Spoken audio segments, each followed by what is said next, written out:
I do want to ask you, Dick, about you know, the years that a fruitful ministry, I know, warm your heart, and my heart is warm because of God's faithfulness. Yet we have regrets. I do.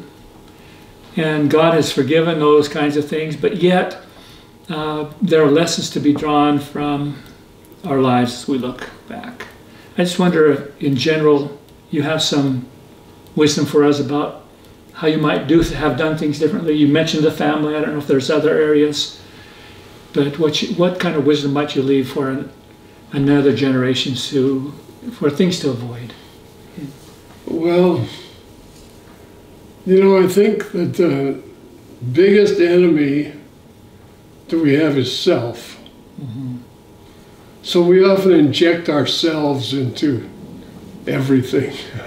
So our evaluation, our self-evaluation is, how well did I do at this? Or how did I blow that one? Mm-hmm. Or how did I... And our whole thinking is about I. We become the center of our little universe. Mm-hmm.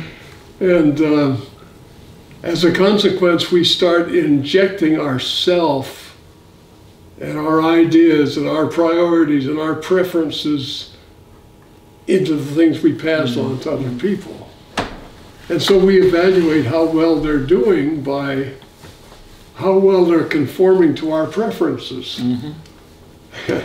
And as a consequence, we evaluate people wrongly, because our evaluation should be, even if they reject our preferences, how are they doing in their relationship to the Lord Jesus? In other words, am I making disciples of me, or am I making disciples of Him? And looking back over the years, I think that, especially for the first 30 years of my ministry, I think that I was very prominent in what I was doing.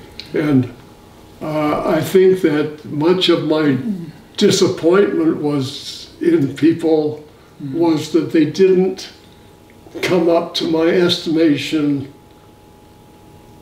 of what my preferences are and what theirs should be. And so that's the thing that keeps us from really recognizing some of the saints as our brothers. Yeah. They don't look like us. They're not like us. And I think that's one of the things that I wish I had learned earlier in my life.